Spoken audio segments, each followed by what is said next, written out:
Okay, so in the 11th hour, someone came to me with a pitch that I could not turn down, that I cannot deny. It was award-winning young adult novelist Claribel Ortega DM'd me and said, "This is the Fyre Fest of book festivals," and I was like, "Qua?" Those pieces, are they a bunch of people drowning on a beach or something? I was like, "Tell me more." Yeah, it's when you get a piece of toast and cheese next to your Harry Potter book. So apparently there's this, and I don't know anything about this, but we do have a collection of TikToks that have been sent to us. I've got bad eyesight, but I can't read any of This them. is a GeoCities page. I mean, Well, so the idea is like, what if the background was a piece of paper, but like really zoomed in so you could see like all of the ruffles? yeah, the pores. So you could see the pores And in then the what paper. if everything written on it was almost the same color? Yeah. That way it hurts your eyes to read. It's And not that's a- why you shouldn't read, everyone. Yeah, not a great sign for people putting on a reading-based event. Okay, so bad website doesn't necessarily mean bad festival. Million Lives, also kind of bad name. I don't know what the inspiration is. Yeah, like what's... I feel like it's like when you're reading, you can live Live a million lives. Okay. Big book. Let's just jump in. So it was a disaster, but I don't know in what way. Description. Oh yeah. A Million Lives Book Festival is the perfect event to make more bookish friends. This event will include a vendor hall, panels, a content creation room. Okay. Finally, a room I can do content in. Fandom cosplay meetups, a cosplay competition, and a ball. Dude. Now, they're actually referencing the DashCon ball pit. But there's only one left. One ball. Dude, Schedule is coming soon. To Jurassic Park. Welcome to the fantasy ball. Oh, this is the ball.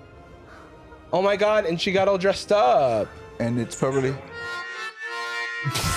No! That is absolutely outrageous. Dude, this is the second coming of DashCon. It's just missing the ball pit right now. This Oh is my our God, DJ. Oh, Steve. Like the guy. Oh, Wow. Dude, you can't have something at your event have less production value. A gala of all things have less production value than the Willy Wonka event It's in so Liverpool tough. or whatever. Dude, people underestimate how hard it is to run events. It sucks. It's like Every a ton one of, of my shit. friends, like we have friends who run events and stuff, I have the utmost respect. Yes. Because of how difficult. It's kind of like if you like throw a party that's like singing a song at karaoke, and then organizing a convention is like conducting an orchestra. Yes. It's like there's so many pieces that can go wrong, and that's why we get Fyre Fests, Dash Cons, this things. So we've seen a little bit of the ball, and But we'll see more that's- of the ball. Look, we'll expose as much of the ball as we have to. I love ball,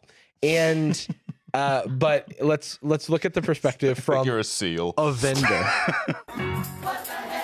Welcome to the Million Lives Book Festival, an event so poorly planned that it's trending. $10 wine.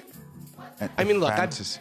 Wowza. Oh wow. Oh, so people put in so Oh much my effort in their God, the costume. cosplays look so good too. To summarize, I guess for anybody that you're doing dishes, you can't look at the TV right now. It's in the other room. Your boyfriend's watching it. You can't get there in time. And Yeah, he's not words gonna words distract like barren come to mind. you. Yeah, wasteland. Empty. There was like Vault. really not that many vendors there. Like I mean, it looks five? like I don't know. vendors turned up at a regular empty warehouse. Yeah. It should have crates. That's a locale that in like Law and Order SVU, they go to interview someone. They're like, damn, just from the box moving factory. Hey, I didn't see nothing. I got to go into the empty warehouse and make sparks. And so we, like you, are going to try to piece together a mental image of what occurred here by hearing the perspectives of many people. This person is their name is Carmen Chantel, and they're an audiobook narrator, and they were supposed to be at a panel. A couple weeks ago, I reached out to the organizer to see if I could possibly assist with the narrator panel. And the day before the narrator panel, I was told that yes, indeed, I was able to moderate. My voice is a little bit weak right now because I fucking used it. I yelled as loud as I could with permission from the organizer. I announced that the narrator panel was going to be happening in 15 minutes. I shouted that shit as loud as I could because I wanted people to attend. So my first question is like, Where is she yelling? I wonder if it's just like in the main hall. In the They main didn't have hall? a PA system. Yeah, so they had to Somebody be had like, taken the Beats pill. Nobody had access to that right now. It was Like, I bet it was a room. Yeah. If not that room Everything that we is just in saw. that room. You just have to Yeah. shout out like a town crier. Hear ye! Ringing a big bell. Dost thou want to hear the novel adaptation spin-off of, I don't know, Game of Thrones for kids? I want to apologize for not being able to assist with better accommodations during the panel. My event PA live streamed the narrator panel. Here it is. And thank you again. Well, this is a narrator panel for a million likes. They don't have chairs. It can't have like The setup was wild for this. it's waiting until everyone's turned up for the school dance. Yeah. You turned up too early for the fifth This grade is prom. you're someone who forgot to bring a lawn chair to camp out for the new iPhone. Yeah. I'm actually saying a book convention sounds really cool. And it's like very cool and it seems like the community was excited to get together. Unfortunately, the organizer dropped the singular ball. Like they're making the best of the situation, right? Email us from our websites. That's sweet. We're happy to answer questions. And that's it. Thank you. Happy million likes. I need to find out more. More. Okay, so this is someone's experience as a featured author of color. So they were reached out to or reached out about being a part of the festival. And so this is their experience as what one would imagine is a elevated guest. Like, you know, if I'm at VidCon and I've been lucky enough to be a featured creator there, they handle my hotel. We're doing programming at the event. So I'm booked on panels and things like that. You don't have to go into a public space and yell that I'm on a panel soon. Right. I've got badges. I can rest assured that there's security to keep me safe. And so let's hear about what the experience is as a featured author of color. So yes, I was at A Million Lives Festival this last weekend. I have a lot to say, but a lot of it has already been said. So this TikTok is 9 minutes long, and we may not show the whole thing in full. So I just want to shout out Michaela Ornado, who is an author, and we'll link her stuff, but we'll show some like relevant clips throughout. But we're gonna watch the whole thing, but you might not see the whole thing. This started a long time ago. January, I believe, of last year is when I was reached out to. January of last year. To be a featured author. Most of the time when I hear about a horribly planned event, the thing that went wrong was that they were planning it last minute. Like things fell through or whatever. But this is an abundance of time, over a year. Usually the events that get really wrong is that they set their scope way too big. They book, say, like a venue that's way too big or in way too expensive a location. They think we'll have a room that'll have chairs. They're like shooting for the stars. We'll have I guess more than one chair in general. Yeah. We'll have a PA system that's you just yell into a room and the echo saves money because it bounces your voice around the room. We'll have a vendor hall that isn't inside what looks like a giant refrigerator. And there will be a ball. And there'll be a single ball pit for everyone. You have certain perks, and basically it's supposed to be like, you have kind of like a spotlight, right? You're a guest. You're adding value to the event by you being there. And that gets them through the door, and then they have the other value of seeing other people. It's like, and then you get this, oh, well, this author's going to be there and this person I like. And then that sells tickets. Because not everyone is going to care about the same featured artists, but you're trying to cast a wide net so that there's enough of everyone that people might like, and people that might look vaguely appealing, and if they have a free hour, they see something new, discover something new. Right. Not even 24 hours before check-in. After I emailed multiple times, she responded to my email and said that I was moved to the Days Inn. A free hotel is a free hotel, but it was a very big jump from this very pretty Hilton that was, I think it was even connected to the convention center, like very close to the convention center, to the Days Inn. And the Days Inn was across the street. They reach out in January of 2024, and then there's not a lot of correspondence between January and December of 2024, which is crazy. It's like there's like an email this slow sometimes, you know? Right, it's true. It does take me 11 months. Sometimes I never respond. They told her in December that they sold 400 tickets, which is sizable. She's like, okay, I'll bring, because she's an author and she's being featured here. So she's going to bring some number of books, 20, 30 books. Also, as a part of being a featured creator or featured author here, she was going to be put up in the hotel. one would think it's the hotel of the con block. She didn't know though, because no one communicated with her, which is wild. Which is the whole job. Because one, she's traveling and then she's staying and they're responsible for her accommodations. And surprise, last minute, she gets moved to the Days Inn across the street. It's the thing. The thing to do is, like, if you're the restaurant, you gotta make sure the chefs are there. That's it. And everything else can be crap, but that really does have to happen. One thing, I mean, there's two things. There's the attendees and then there's the people that you need to be there, both vendors and creators. You have to be on top of that stuff because if they're not responding for months, I mean, I would have pulled out. Yeah, of course. I don't think I think the only reason she said she didn't is because it was local it was for pretty her. close. Once it's time to check in to or once it's time to unload into the actual convention center, I get there and my table is given away. I don't blame the person who was at my table. I think it was a case of the map being a hot mess and the people who were helping us find our tables not knowing where we were supposed to go. This is like a nightmare. So then she arrives, has issues checking in, but she's like, okay, I've got friends here, local, it's fine, I'll just deal with it. Convention starts. I'm surprised to learn that they have a map for the convention. Huge step forward. And the map tells, a prospective reader or attendee where they can find the featured authors, where they can find the vendors that they want to find. That sounds useful. Sounds very useful, except for, whoops, she's now at a different table. Dominoing. So now the map is wrong. She knows of readers who are coming. They're not going to know where she is. There's going to be another vendor that turns up and is like, oh, my table is now taken also. Musical chairs. To be fair, if a map isn't correct, it kind of stops being a map. Mm-hmm. Now it's just a drawing. It's an artist's interpretation of the convention. It's just some rectangles that you made. Doors open.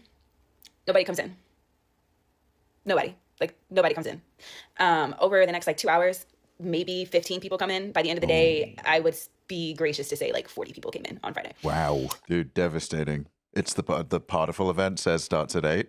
You get a little anxious because you're like, well, everybody turns up a little late. Be first. Getting to 9:30. I don't know. How about 2 hours after starting? Oh, well, no one is Imagine if PAX or something, no one was there. They call the police. For a popular convention, it's annoying how early people get in line for those things. If a bunch of people, if that many people, even proportionally, just didn't turn up at all in that amount of time, I'd think that there must have been a war. Well, a war must have started or something. And also, I don't know how to word this correctly. It was not my crowd. There were not people there looking for Black and brown fantasy or queer fantasy. The moment I said those words, a lot of people lost interest. I suppose you can't choose your taste, but her, yeah. She mentions them not having the audience there, and my first instinct was being like, wow, I feel like my experience of that audience is so diverse. And then I immediately remembered that usually you see a decent diversity of attendance to a successful event in fandom space and the like, because it is communicated that that's going to be the case. So in advance, you can say to yourself, well, is this a space I'm going to feel safe and comfortable? Oh, well, the website has these authors I like that I think would represent me and potentially bring in people I feel share a space or experience.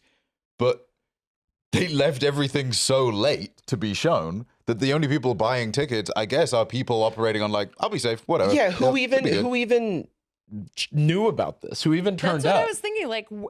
How was this advertised? Yeah, because it seems like, especially if the featured authors weren't getting information. So it's their Instagram that you'd be advertising on, surely. But that's what I'm saying. Often, if Jarvis is a featured creator at VidCon will send him assets and say, okay, here's how you can post on your social media, and here's around the time that announcements are going out. And so clearly they didn't do that. It's a coordinated thing. On Friday night, I was told that I needed to pay for my own hotel room. What? Because her card declined and her identity was stolen. I worked in fraud for a long time. Not how it works. Okay, so the fact that it's a singular person is a point of concern. And that they haven't already paid for the blocked off room. Yeah. Okay. So now it's not only you're no longer at the con hotel, you're at the hotel across the street. Whatever. It's a Days Inn. It's not gonna shame that, But then they're like, oh, JK, also the card declined. Can you just pay for your room? Damn, I would have just booked at the fucking condo hotel then. No, it was declined and my identity was stolen. My identity was stolen and I got a cold. And then you're bullying me? Yeah, for stop this? bullying me, dude. What the hell? This is classic brown person aggression. I don't think we're going to show the whole thing, but in short, she wasn't paid. And maybe she'll get paid eventually because it's still a few days since the event, but still, you expect to be paid out. Already a failure. When they tell you you'll be paid. And she also needs to get reimbursed now for the hotel that she paid for. But I can't believe that person's identity was stolen. That's never fun. It's a good thing there's protections around that. Yeah, their identity was stolen, so they removed their Someone bank. stole my identity and started a whole convention. It was crazy. If you can believe it, from January of last year. That wasn't me. That was my stolen identity. One thing I want to read here, author Genevieve James. This wasn't the event company's first event. That was alluded to in one of those TikToks. I signed at their last event and it went fairly well. They responded. The people at Archer Fantasy Management, whatever, Archer Fantasy Events. Maybe this is Grace that we've heard so much about. 16 seconds. That's awesome. 16 seconds, comments off. They go on and they go, sorry. And then 16 they get off. seconds, Oh, comments bad. off is crazy Well, work. I've seen people make longer apologies related to like disrespectful play at a fighting game. She's not even going to finish her ukulele intro. Dude, she's not going to be able to get it out in time. Yeah. I am wanting to issue a formal apology. I do understand that the ball tonight was not set up to standards. There were a lot of issues with getting set up and it was not set up well. I want to apologize. If you would like a refund, please contact me and I will issue a refund immediately. Thank you. So the apology was only for the ball. That was really nice. To be fair, their identity got stolen and their phone fell in the toilet. And they threw away all the tote bags. The convention center did it. It's literally like when someone does the thing where they're like, well, you're evil and you're annoying. And you go, well, hey, I'm not annoying. Yeah, relax. Yeah. Whoa. Oh, there's refunds. Let's check in. I wholeheartedly apologize for how the event... Oh, wait, hold on. I need to jam out to the apology beat. Let's drop it. Wait. Bring that shit back, Jacob. Run it. We are currently processing refunds as fast as we can. All refunds will be processed by May 31st. We thank and appreciate you for your patience. For your patience. And no refunds. Thanks for reading. Sorry about the gala. Sorry, the ball was below standard. Didn't even. That's the funniest way to apologize. Below standard. It was the a little. fuck is standard, dude? That's putting it lightly. I do apologize. You know, looking at it now, it was, I think, worse than the Met Gala. I would say we took a step down. Am I? Okay, I'm not in book talk and I'm not in fantasy and I'm not in any of these worlds. However, we're busy doing cool shit. Archer Management sounds like a fucking real estate company and not a fantasy events company. Why isn't it like Pixie Dreamboat Productions? Smiths and Brothers Fantasy. So this says we take full responsibility for the way AML was handled. We are doing refunds for every attendee, author, and vendor. No. We are also canceling all of our future events. And we'll be processing refunds for those as well. Is there a song on that? Fuck me. We take full responsibility for the way AML was handled. Woo! Doing refunds for every attendee, period, author, period, and vendor, period. We're also canceling our future events. What a ludicrous choice. Ludicrous. That is... Luda! That would have been more appropriate. Maybe this is mean and maybe this is kicking them while they're down. They should probably take out the Elegant Nocturnal Social October 2025 out of their bio. They should definitely take out A Million Lives Book Festival. Yeah, well, that one makes sense because you gotta know, right? You gotta know.